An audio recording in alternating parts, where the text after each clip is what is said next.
Olá, seja bem-vindo a mais uma Hora do Café. A Hora do Café é a minha playlist, onde você para tomar um cafezinho e eu aproveito para lhe contar uma história. E a história de hoje é sobre nada mais, nada menos que o Ford modelo T, o carro que revolucionou a indústria automobilística.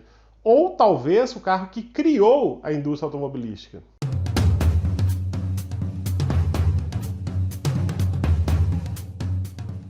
Para você que é marceneiro, serralheiro, técnico aí, torneiro mecânico, e também para você que está fazendo faculdade, você pode fazer um curso de desenho técnico e AutoCAD comigo. Nesse mês está na promoção os dois pacotes juntos e você aproveita a Black November com o código BLACK20. Basta acessar cursodedesenhotecnico.com.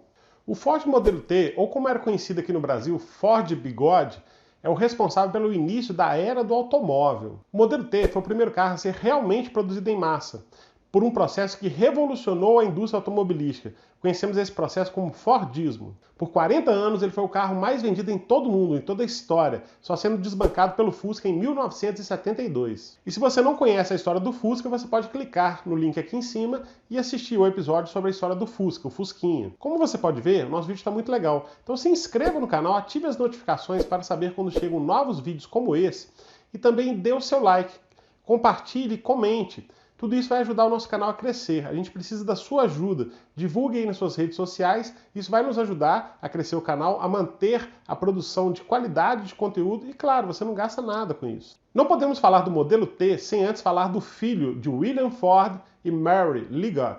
Batizado de Henry Ford, nasceria em 1863, no dia 30 de julho. Ford inicia sua trajetória na fazenda de seu pai, em Dearborn, Michigan, Estados Unidos. Lá, ele faz reparos em máquinas agrícolas e aos 12 anos de idade já sentia todo o peso do mundo em suas costas. Peraí, isso é a letra do Marvin, não é isso não. Lá, ele faz reparo em máquinas agrícolas e conhece o motor a vapor, o que instigou a conhecer um pouco mais sobre motores, especialmente motores a combustão, a explosão, motor a gasolina. Prodígio que era, aos 15 anos de idade já era o melhor relojoeiro da região. Em 1879, aos 16 anos de idade, se muda para Detroit e começa a trabalhar como aprendiz de operador de máquinas na James F. Flowers & Bros. Mas o que motivou Ford a sair de casa tão cedo? Segundo ele mesmo, foi a morte de sua mãe, ocorrida 3 anos atrás, em 1876. Assim, ele relata o fato. Eu nunca tive qualquer amor especial pela fazenda.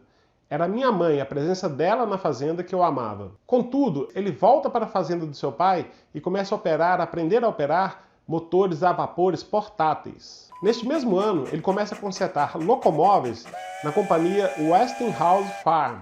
3 anos depois, em 1885, começou a trabalhar como mecânico das oficinas Eagle Motors Works, novamente em Detroit, onde começou a aprender um pouco mais sobre motores a explosão. Em abril de 1888, aos 25 anos de idade, Ford se casa com Clara Jane Bryan. Começa a se sustentar com os recursos da fazenda de seu pai e empreende abrindo uma serraria.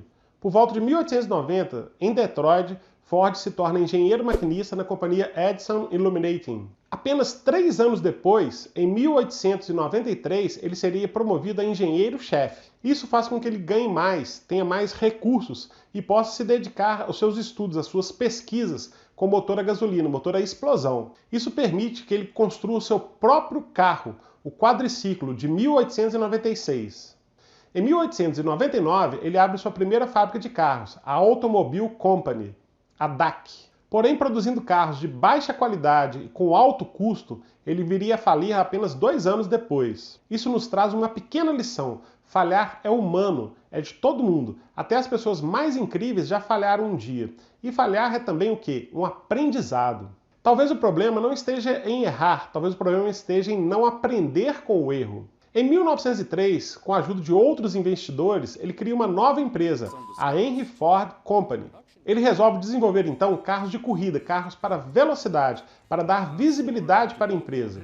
Porém, os investidores não gostam disso e o demitem. No lugar de Ford, entraria Henry Martin Leland e seria criada a Cadillac Motor Company. Isso mesmo, Cadillac. E aí você pode estar pensando, a decisão de Ford de fazer carro para velocidade foi uma decisão equivocada? Pois é, a gente vai ver que não. Aos 40 anos de idade, ele reúne 11 investidores 28 mil dólares de capital, dinheiro da época, e funda então a Ford Motor Company em 1903. O cara gostava mesmo, era de pôr o nome dele na empresa, né? Tudo era Ford, Henry, Ford, Henry, Ford. Em um carro recém-construído, Ford fez uma exposição sobre o gelo do Lago St. Clair, dirigindo 1 milha, 1.609 metros, em apenas 39,4 segundos, estabelecendo um novo recorde de velocidade em terra, 147 km por hora. Encantado com o feito, o piloto de corrida Barney Oldfield, primeiro ser humano a dirigir um carro a 96 km por hora, ou 60 milhas, nomeou o novo modelo de Ford de 999, em homenagem a uma locomotiva de corrida, e levou o carro por todos os Estados Unidos, tornando a marca Ford conhecida. Finalmente, 5 anos depois, é lançado o primeiro modelo do Ford T. Vamos lembrar que o Ford T foi produzido por décadas e sofreu muitas alterações ao longo desse período. Feito de madeira, coberto com chapas de aço e com altura suficiente para transpor com facilidade as precárias estradas da época, a partir do ano de 1915, para cortar custos, o Ford T seria produzido exclusivamente na cor preta, por conseguir uma secagem mais rápida, segundo Henry Ford, em sua autobiografia, My Life and Work. Ele dizia o seguinte: o carro é disponível em qualquer cor, contando que seja preto. No início da era do automóvel, produzir carros a baixo custo era o mais importante, torná-los acessíveis. Antes de Ford, o carro não era acessível a todo mundo. Ford queria produzir um carro acessível a todo trabalhador, não apenas a quem tivesse muito dinheiro. Através do processo de produção seriada de linha de produção, o custo de um carro cairia tanto que a indústria de motos passaria aperto, porque o preço da moto estava ficando mais caro que o preço de um carro.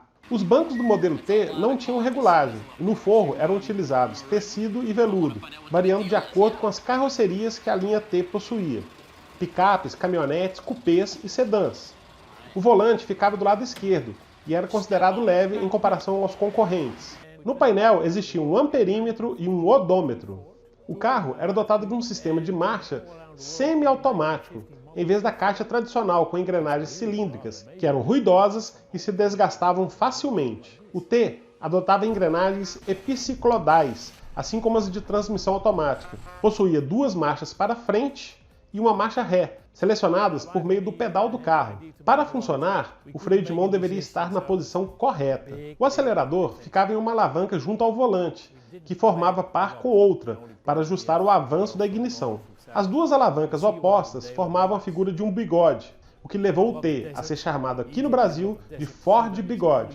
Quando o apelido pegou, os modelos fabricados aqui no Brasil passaram a mostrar no ornamento do capô a figura de um bigode. Ele tinha um motor de 2.900 cilindradas, 17 cavalos de potência e podia chegar até a 75 km por hora. Os freios eram a tambor e acionados por um varão, e funcionavam apenas nas rodas traseiras, já que os engenheiros pensavam que se freasse a roda da frente o carro ia capotar. Eu tô achando que a galera era traumatizada de andar de bicicleta, né? Quem nunca freou a roda da frente e saiu voando tipo Superman, né? Inicialmente, para ser abastecido, era necessário retirar o banco do carro, pois o tanque ficava ali debaixo.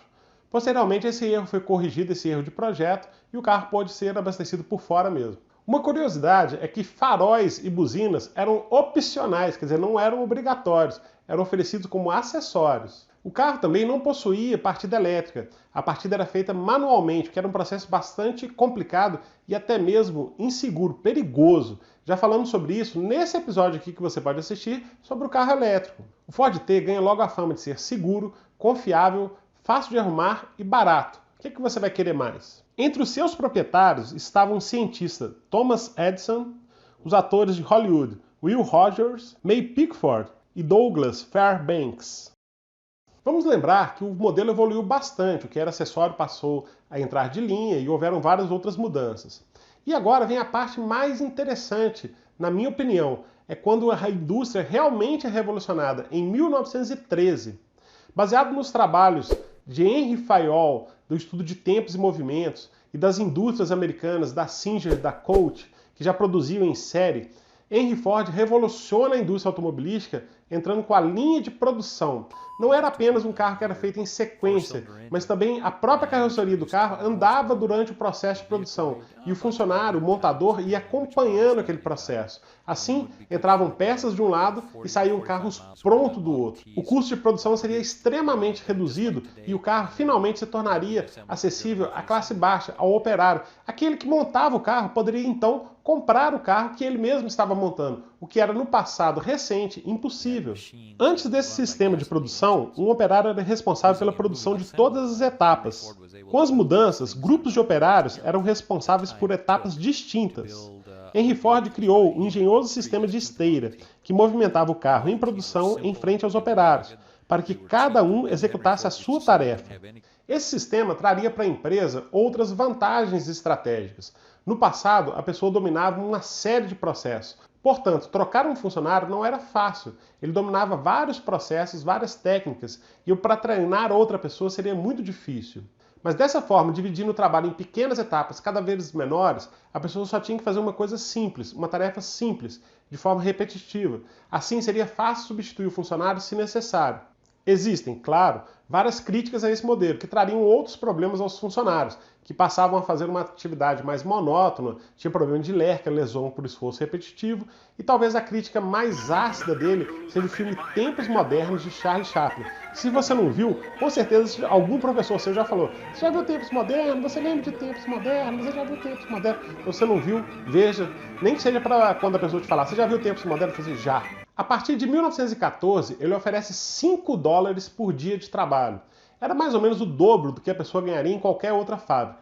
Assim, ele resolve dois problemas. Primeiro, ele atrai ótimos mecânicos para a Ford. E segundo, ele retém as pessoas ali. As pessoas gostavam de trabalhar ali, davam preferência por estar ali.